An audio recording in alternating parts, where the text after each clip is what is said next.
empty forms which serve to make valid arguments on any subject, but, following Amosi, as elements belonging to the doxa, and which are considered self-evident by a given social group.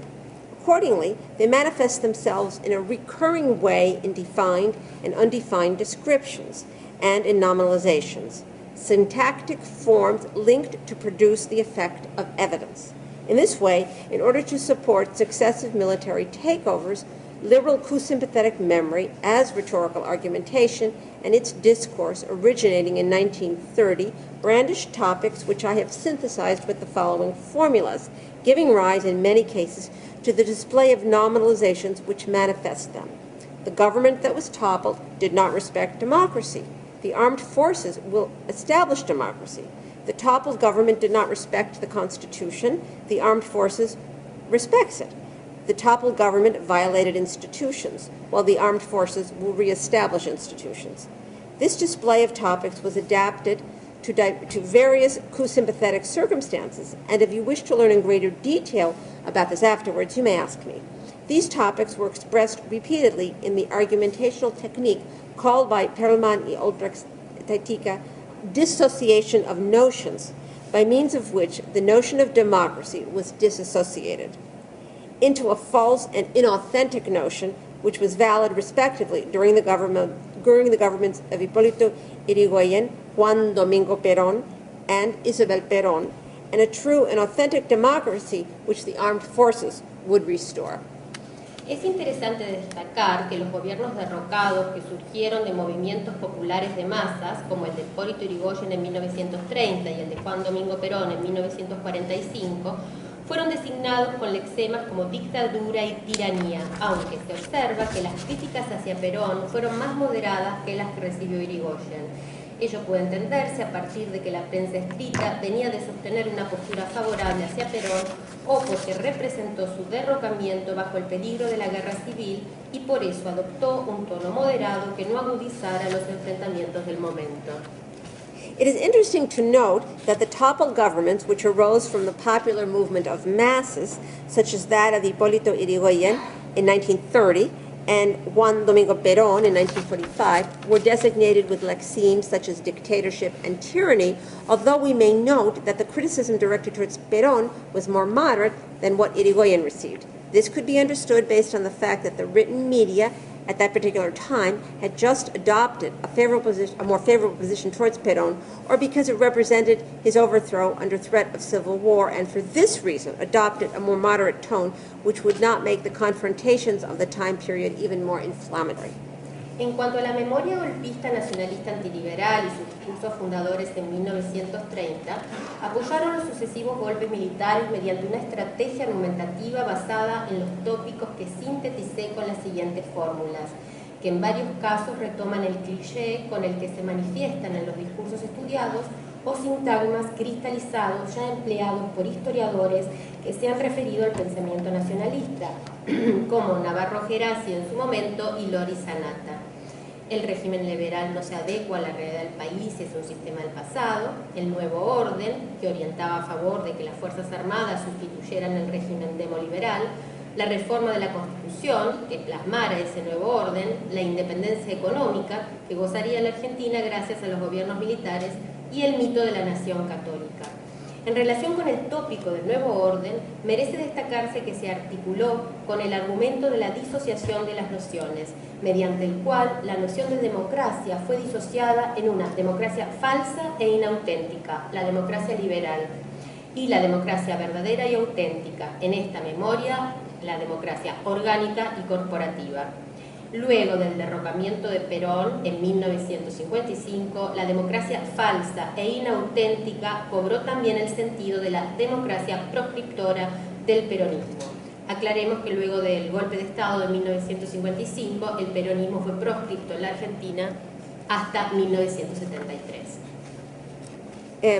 Insofar as concerns the anti-liberal nationalist coup-sympathetic memory as rhetorical argumentation and its originating discourse in 1930, the successive military takeovers were given support by means of an argumentational strategy based on topics, which I synthesized with the following formulas, and which, in several cases, reintroduced the cliché with which they express themselves in the discourse under study or in the crystallized syntagms already in use by historians when referring to nationalist thought, such as Navarro Gerasi during that period and Loris Zanata.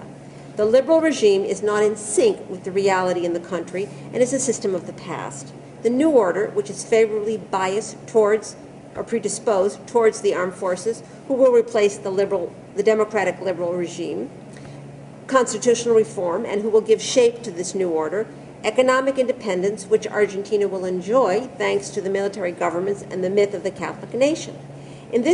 In regard to the topic of the new order, it is worthwhile pointing out that it was articulated 1955, 1962, 1966, and 1967 through the argument of disassociation of notions, by means of which the notion of democracy was disassociated into a false and inauthentic democracy, the liberal democracy, and the true and authentic democracy, an organic and corporative democracy in this memory.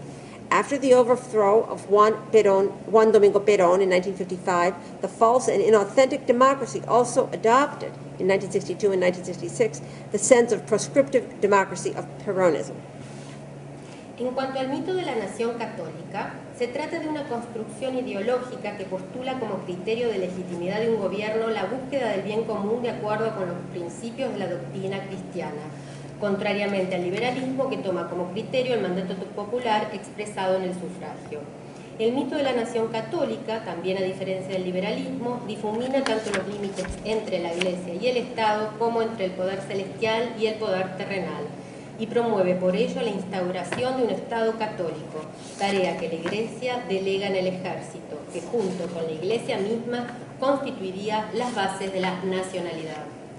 Insofar as concerns the myth of the Catholic nation, this involves an ideological construct which postulates the search for the common good as a criterion for the legitimacy of government, consistent with the principles of Christian doctrine, unlike liberalism, which takes the popular mandate expressed in the legal right to vote as the criterion.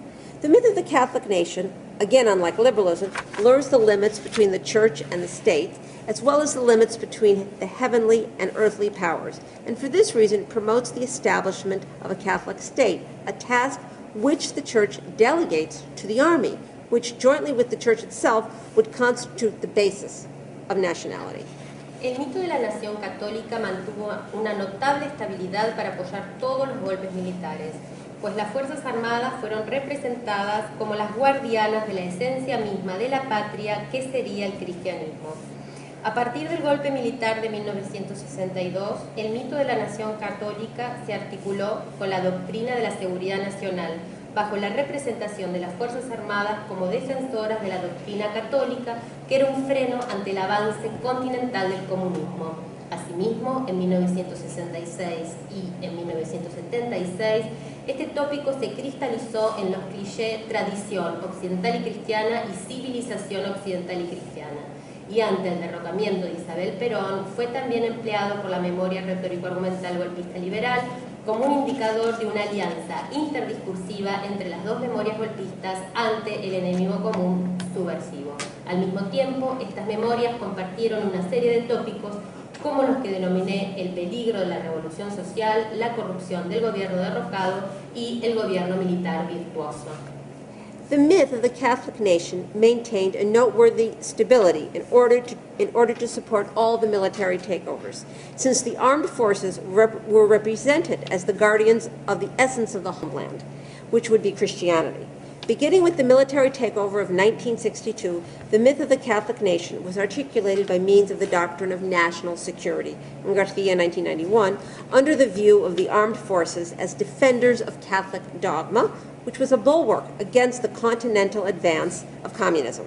Similarly, in 1966 and 1976, this topic was crystallized in the clichés Western and Christian tradition and Western and Christian civilization, and in light of the overthrow of Isabel Perón, was also used by a liberal coup-sympathetic memory as an indicator of an interdiscursive alliance between both coup-sympathetic memories when confronting the common, in quotes, subversive enemy. At the same time, these memories shared a set of topics, such as the ones I call the danger of social revolution, the corruption of the overthrown government, and the virtuous military government. La argumentación mediante el ejemplo tomado de la historia. Las memorias retórico-argumentales identificaron los golpes militares con hechos del pasado, como el 25 de mayo de 1810, fecha histórica conocida por todos los argentinos, pues a partir de ella se formó el primer gobierno patrio, que fue el inicio de la emancipación respecto de España. Pero el sentido y la orientación argumentativa que adquirió mayo de 1810 fueron diferentes en la memoria golpista liberal y en la antiliberal. En efecto, la memoria golpista liberal construyó a mayo de 1810 como un acontecimiento democrático protagonizado por el pueblo que despertaba un unánime fervor patriótico.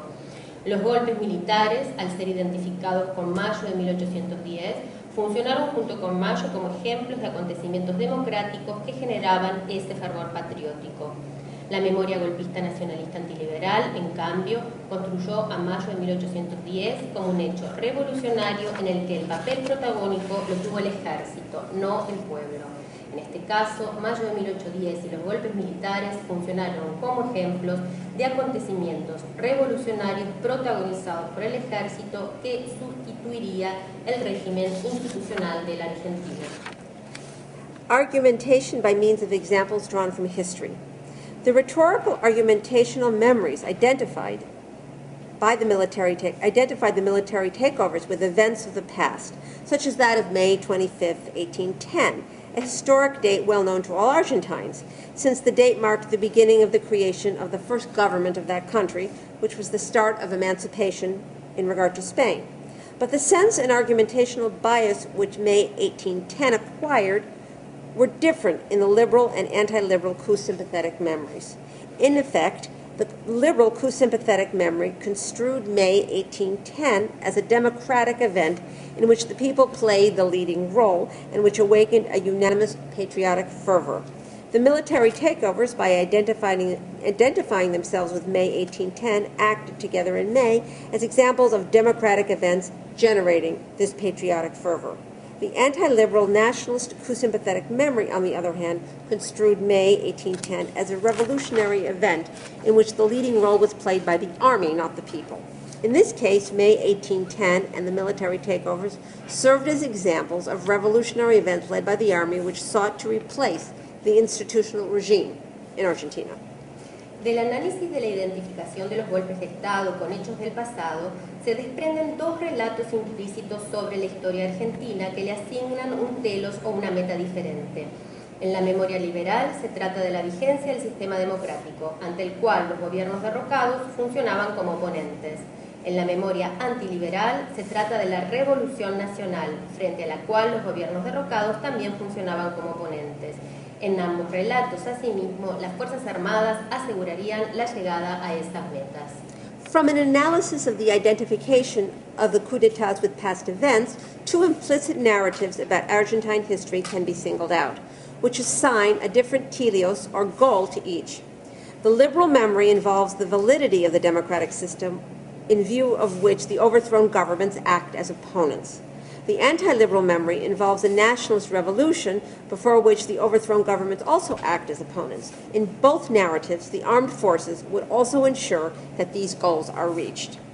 La retórica como procedimiento.